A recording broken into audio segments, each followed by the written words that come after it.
think Robert Cox is getting them. All right, keep your hands up, and Robert and Keith will bring you an outline. Go ahead and open your Bibles, please, to the book of Ezra. Good to see everybody here this morning.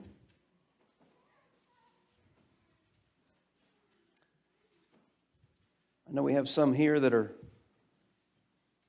under the weather and at home and have joined in on the live stream. So glad to see all of you guys on there. I was sitting out front there and talking, and I forget who I was talking to, but I yawned. I said, man, I hope whoever's teaching is interesting. Keep me awake today.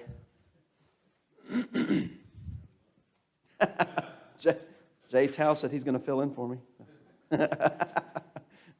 No, I think he said I'm out of luck. All right, Ezra and Nehemiah. So we've been doing this overview of each book of the Bible, and Ezra and Nehemiah are at the end of Old Testament history. We've talked about those books, but there's something in both of those books that has to be dealt with that for both of our class sessions we haven't gotten to, and I wanted to. We need to, because it was a major issue then. And we can learn from it now. So I thought we'd take today and go back and look at Ezra and Nehemiah's common problem. So just, again, kind of setting the contextual, the historical context for us. Ezra, the scribe, returned to Jerusalem in the 7th year of Artaxerxes, which would have been 458 BC. The book of Ezra, the first 6 chapters, is the return of the Jews to Jerusalem under Zerubbabel. And then chapters 7 through 10, Ezra comes back and has a return, if you will, with him. Nehemiah returned in the 20th year of Artaxerxes, which would have been 445 BC. And so these individuals obviously know each other and work together, although they had different roles in the restoration of Jerusalem. Nehemiah's task, of course, was to rebuild the wall. Remember, he is King Artaxerxes' cupbearer, and he was troubled, and Artaxerxes noticed that and asked him what the problem was, and he told him, and so he was granted permission to go back and look at the city, which he did in Nehemiah chapter 2. And of course, Ezra's task is essentially to restore the spiritual, you might say, side of Jerusalem. And so both works are necessary. And there's a lot going on. There's no question about it. They have a lot of opposition. They work through the opposition. Haggai and Zechariah are the prophets during that time. And we actually read about them in these books. So one of the problems that came as a result of the captivity, so the captivity of southern Israel, Judah, I guess the way I'd say it is, it happened progressively. The Babylonians attacked Jerusalem on 3 separate occasions under King Nebuchadnezzar. And on the final attack in 587 or 586 BC, the walls are destroyed, the temple is destroyed, and there's only a few people, essentially, left in Jerusalem. Just the poorest of the land are left. Everybody else is either killed or taken into Babylonian captivity. And, well, so that would be like Ezekiel and Daniel. And Daniel's 3 friends, Hananiah, Mishael, and Azariah, they were victims of the captivity. They were taken from their homeland. And so what the aggressors would do, and we really see this too in northern Israel, and when the Assyrians took northern Israel captive in 722 BC, is they leave only basically like the agriculturists behind to take care of the land. And they kill everybody else, and they take what they can use back with them to their king, and so they can serve in whatever capacity might be beneficial to their kingdom. So the Assyrians repopulate the land, and there are intermarriages with the Assyrians and the Israelites. Well, the same thing has happened with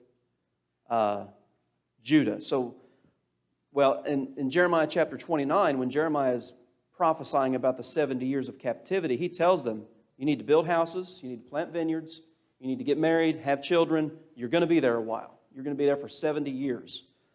And so, while that was going on in Babylon, and the land of Israel has been, let's say, occupied, repopulated with other, well,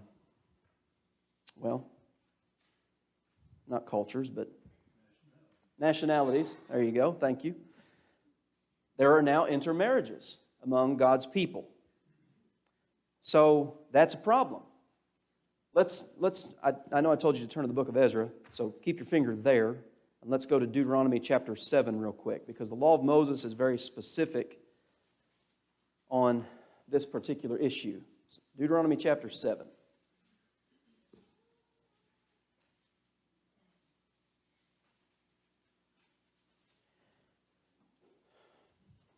All right, so listen to this.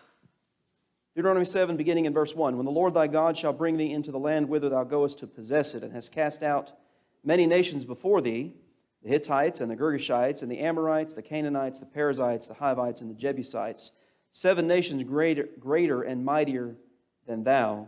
And when the Lord thy God shall deliver them before thee, thou shalt smite them and utterly destroy them. Thou shalt make no covenant with them, nor show mercy unto them. Well, as you read then into the book of Joshua and Judges, you see that Israel did not do that.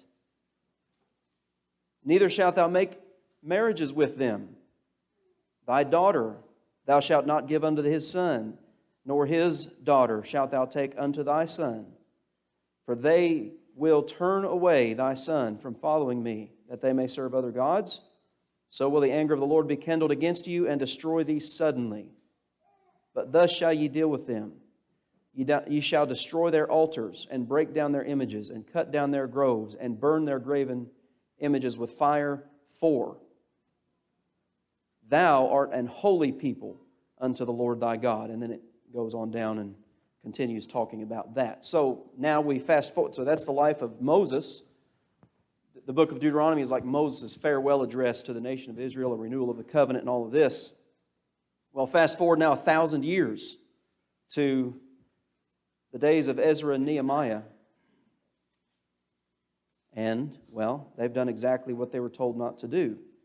But here's the thing. This is not a new issue with the Israelites. And so as we've been doing this introduction to these different books, I pointed out that, David, the king, did it. We know that he had at least 8 wives. Of course, we think of Solomon.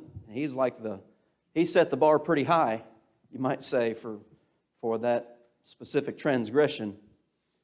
And, well, what do you expect the people to do if the leaders are just living in outright rebellion against God? The people are going to do the same thing. But here we are, Ezra chapters 9 and 10. Now, I've got the outline broken down for you here, or the text broken down for you here in outline form. And there's a lot more information given to us in Ezra than in Nehemiah. So we're going to follow Ezra's text, and we'll look at Nehemiah a little bit, but let's just start here and look at the problem in Ezra chapter 9. Now, when these things were done, the princes came to me, saying, the people of Israel and the priests and the Levites have not separated themselves from the people of the lands, doing according to their abominations, even the Canaanites, the Hittites, the Perizzites, the Jebusites, Ammonites, Moabites, Egyptians, and Amorites. For they have taken of their daughters for themselves and for their sons, so that the holy seed have mingled themselves with the people of those lands. Yea, the hand of the princes and rulers hath been chief in this trespass. So again, it's from the top down, you might say, the influence of the leadership. Well, the people are going to follow that. When I heard this thing, I rent my garment and my mantle, this is Ezra talking, and plucked off the hair of my head and of my beard, and sat down. The King James says, astonied. Well, astonished. Then were assembled unto me every one, and I've got some things circled in my text here, that trembled, this is what I've got circled, that trembled at the words of God, of the God of Israel, because of the transgression of those that had been carried away. And I sat astonished until the evening sacrifice. It's like for Ezra, this is beyond comprehension. It's like he can't even say anything. He doesn't know what to say. And so verses then 5 through 15, you have a prayer of confession. And we're not going to read all of that, but I do want to notice this. He talks about the great transgression that the people were guilty of. And then you look at verse 8. He says, "And now for a little space grace hath been shown from the Lord our God to leave us a remnant to escape, and to give us a nail or a peg in His holy place, that our God may lighten our eyes and give us a little reviving in our bondage." Well, the idea of a peg, looking here, the New King James reads the same way, a peg in the holy place. It's the idea of a place of security, you might say, or home. This is the remnant. These are people who have survived the captivity and all of this, and there's a few people left, but there's a great transgression. But one of the words I pick up on there in verse 8 is grace. You know, there's a weird idea that the God of the Old Testament was only a God of law and justice. And yet you read the Old Testament, and it's quite a different story. He's a God of grace, and it's because He's the same God that we read about in the New Testament. So it's interesting to see what some people say sometimes. Anyway, so you have the problem, you have the prayer, and he even cites the law in the prayer. Chapter 9 and verse 12, "Now therefore give not your daughters unto their sons, neither take their daughters unto your sons." And that's exactly what Deuteronomy 7 says. So then you have the mourning, chapter 10 now, verses 1 through 4. But in that mourning, the people realize what's happening. And you remember from back in chapter 9 and verse 2, that the leaders were chief in this trespass. But notice what happens here in chapter 10. "Now when Ezra had prayed, and when he had confessed, weeping and casting himself down before the house of God, there assembled unto him out of Israel a very great congregation of men and women and children." That's going to come up a couple times in this text here. "For the people wept very sore. And Shechaniah, the son of Jehiel, one of the sons of Elam, answered unto Ezra, We have trespassed against our God, and have taken strange wives, foreign, of the people of the land." Look at this. "Yet now there is hope in Israel concerning this thing." We can fix this, is what he's saying. "Now therefore, let us make a covenant with our God." What's the hope? Somebody read verse 3.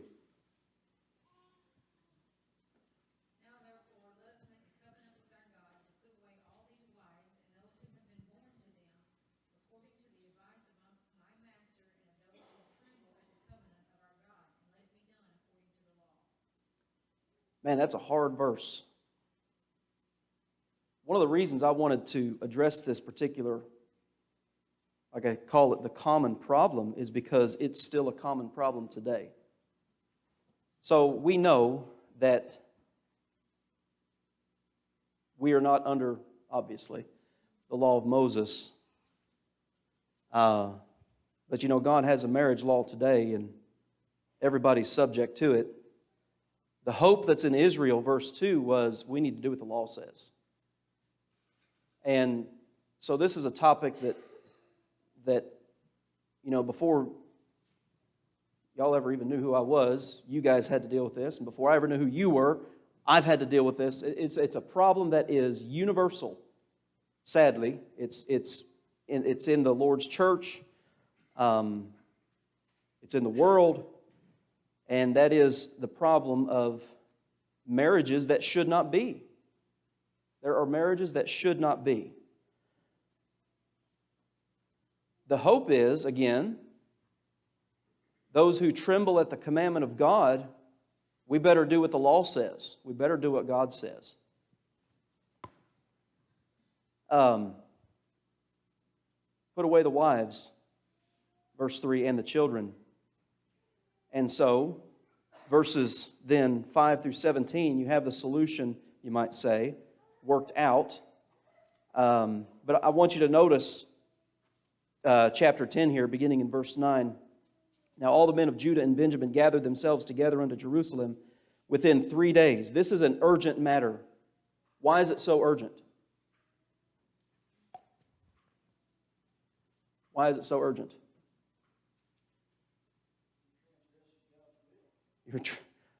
You're in violation of the law. You're transgressing. We need to deal with this. It was the 9th month, on the 20th day of the month, and all the people sat in the street of the house of God, trembling because of this matter. You know, the matter is bad enough, but now it's raining. And Ezra the priest stood up and said, Ye have transgressed and have taken strange wives to increase the trespass of Israel. Now therefore make confession unto the Lord God of your fathers and do His pleasure, and separate yourselves from the people of the land and from foreign wives.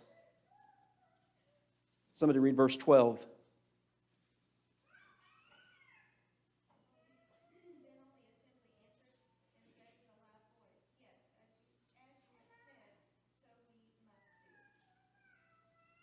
You know, and again, so within 3 days they gather. It's rainy. They're sitting outside. They're trembling. And what Donna just read there in verse 12, you know, it'd be like, well, hey, listen, it's right. Can't we wait a few more days? I mean, let the rain clear out anyway. No. Well, they do decide, well, we can't do this. You look at verse 13. We're not able to stand out here. It is raining. We can't do this in a day or two. For we are many that have... we can't do this in one day. They understood that the solution to the problem is not a one-day fix, okay? But they also understand the I guess I'd say the gravity of the situation. And so they work... here's how we're going to do it. They're addressing the problem. And so they work that out, and as I put in your outline, verses 18 through 44 gives us the specifics and the people involved. And then you look at the end, well, it is verse 44, the very last. All of these had taken foreign wives, and some of them had wives by whom they had children. So and I put in here, one of the noticeable things on the matter is the agreement to do according to the law. So we have then the scenario set up, and we see the same scenario today play out time and time again, even within the Lord's church. And I've shared with you guys in the past statistics that show us that the divorce rate among Christians is just as high, if not a little bit higher by a couple of percentage points in the church as it is in the world. So I thought we should talk about this a bit, and I suppose one of the reasons and just the reality of the situation is, I guess I would say, because of our, how do I say it? I would say because of the circumstance of our immediate, neighborhood? And you guys, I suppose you know what I'm talking about and what has gone on here in the past years and the division that it's caused and such. So I didn't want to leave this particular subject out. Like I said, I didn't have time in the previous 2 classes to do it, so we're going to do it today. So through the years preaching, I've run into this situation. I can't tell you how many times.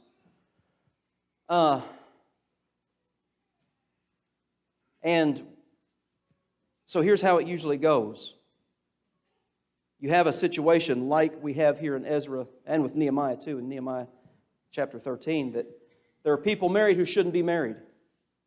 And the solution here is let's do according to the law, and let's do it as soon as possible. The solution often today is, well, we'll just go to another congregation.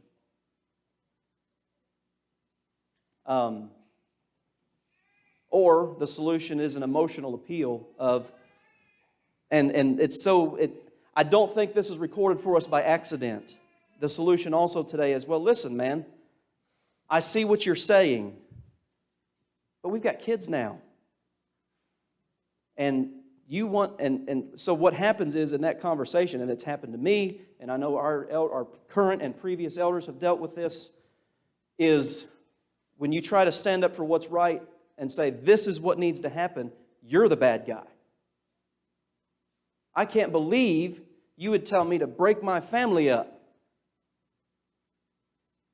So, when you get to the pages of the New Testament, there is God's law. So let's turn over there real quick and look at this and apply the principles of what Ezra and Nehemiah had to do. And the people, it wasn't just Ezra and Nehemiah. The people who had taken foreign wives, they had to take the appropriate steps to rectify the situation, let's say. They couldn't stay where they were, could they? Because, as Reggie said, they were in transgression of the law. They were in violation of the old covenant. So, we go to Jesus' teaching, and we know what it says. We're going to break it down. I forget which preacher did this, but many years ago, somebody asked him, I think it was Guy N. Woods in his questions and answers. They asked him to explain Matthew 19:9, and here's what he did. Whosoever, well, that means everybody, shall put away his wife. That's divorce. Because that's the question that they had asked. You put her away, give her a writing of divorcement. Except it be for fornication. There's only one exception. The law under the new covenant does permit divorce, doesn't it? But there's exception. And what is it? Fornication. Okay? Porneia. Sexual intercourse with someone who is not your spouse. All right? Except it be for fornication. And shall marry another. Okay? Somebody other than the person that was your spouse. Committeth adultery. Well, that's what they do when they marry someone. The one who puts away his wife, except for any other reason other than fornication, and marries someone else, what are they doing? They commit adultery. And one of the things that we need to understand is the language that's used here. Committeth, it's a present tense verb. He is committing adultery. If you put away your spouse for any reason other than that and marry again, you are committing adultery.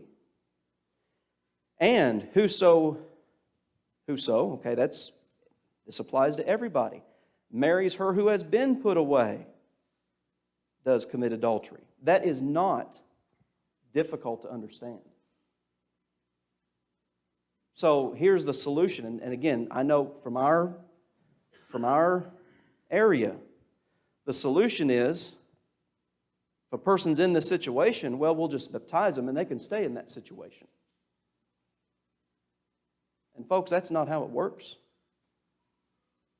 If a person puts away his spouse for any reason other than fornication and marries another person, they are in adultery. Now listen, baptism washes away sin, but it doesn't permit you to keep living in sin. And so that's exactly what the people of Ezra and Nehemiah's day have to do. If they're going to do according to what the law of Moses said, we need to talk about this. We need to put away our wives. And there were children involved. That's an emotional appeal, and emotion does not determine the truth of a matter. Well, okay, so here's then the question.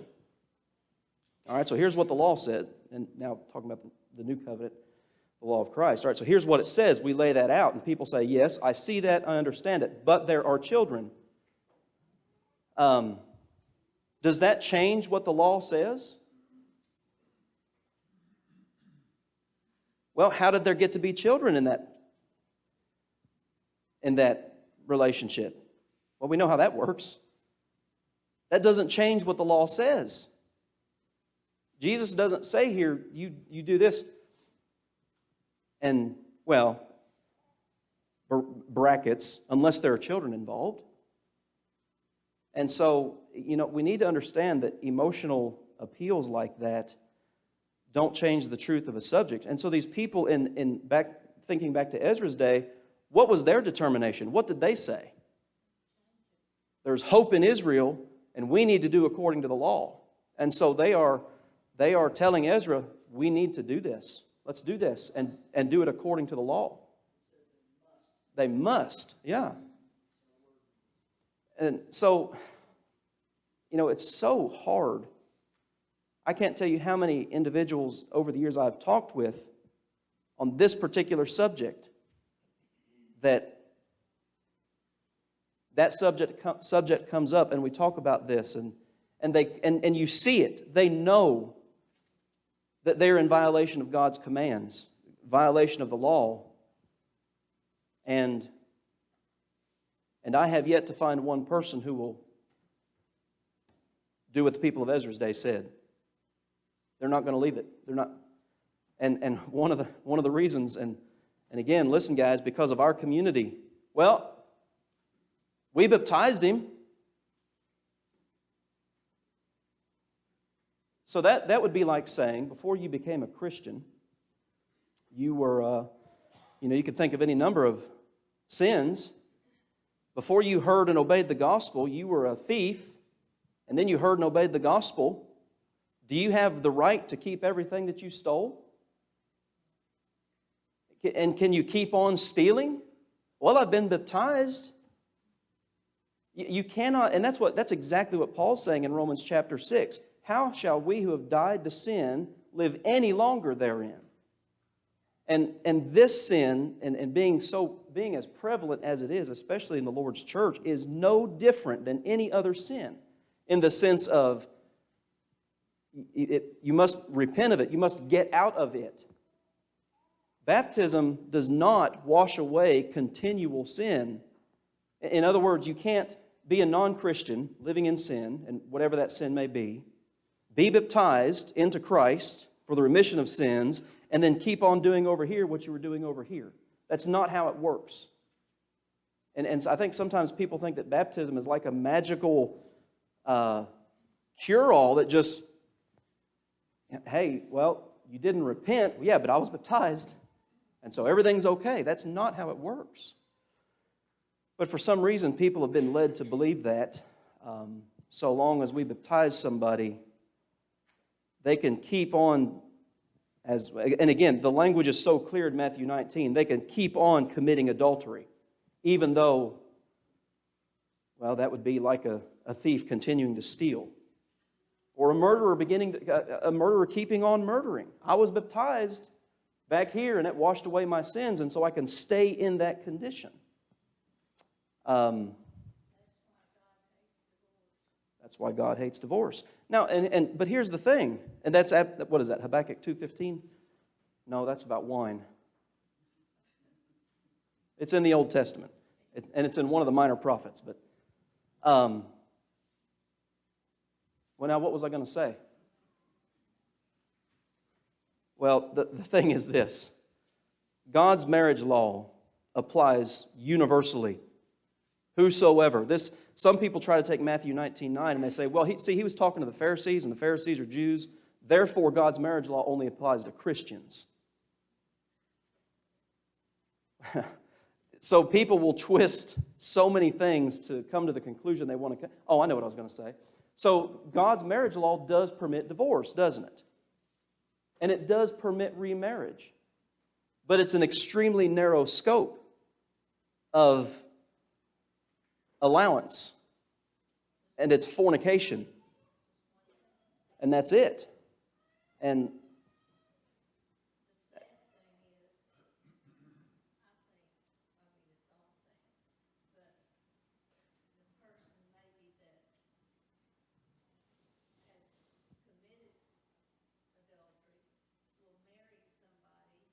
yeah, yeah. There are so many scenarios that come out of divorce that perhaps we don't even think of at the time. And that's just one of them. What Ms. Sharon said, like let's say as we say, the guilty party, the fornicator, they're put away, and rightly so. Then they go and marry somebody else. Whoso marries her who has been put away does commit it. That's it. Yes.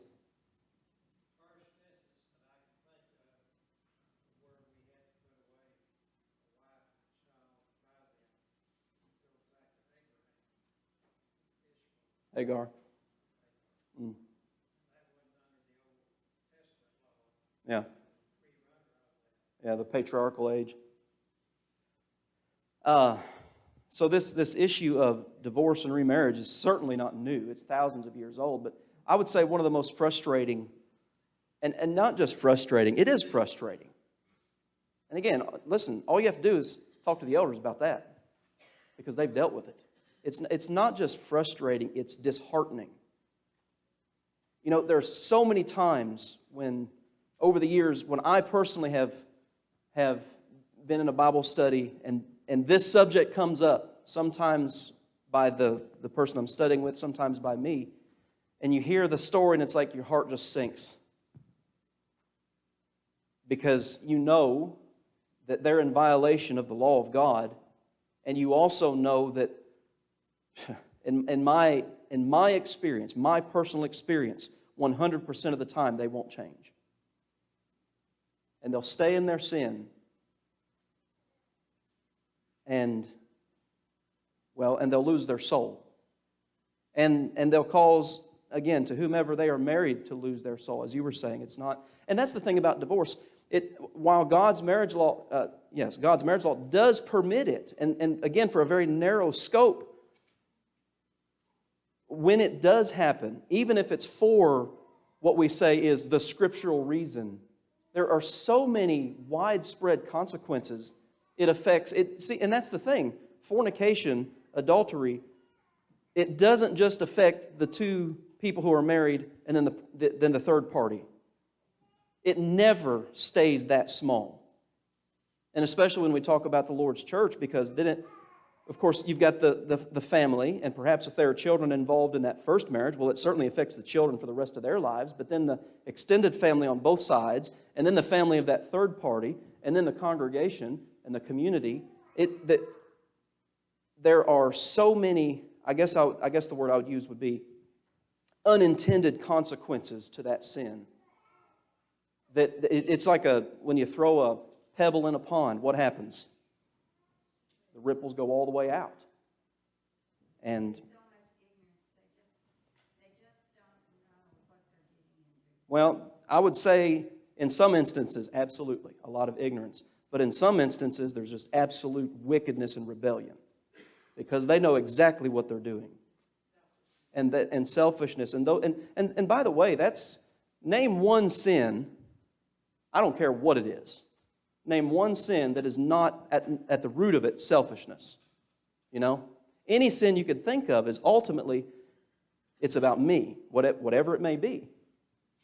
But it's like this one here, it is so prevalent, I guess that's the best way to put it, within the church. And then you have so-called preachers who permit it and encourage it and build congregations off of it. And so the solution today is if I'm in that situation, well, I'll drive 10 minutes down the road and I'll find a congregation. What were you going to say? And elders too, yeah.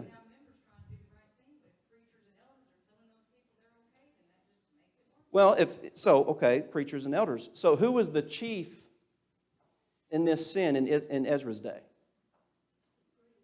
The priest, the leadership. So that's not changed much either then, has it? Among congregations. He's getting ready to go ring the bell, but like I said, it's the common thread that runs through Ezra and Nehemiah. And the only solution, again, like Reggie said in the beginning, was we're in transgression and we need to fix this. And that's the only solution today. All right, guys. We'll do Esther, Lord willing, next Sunday.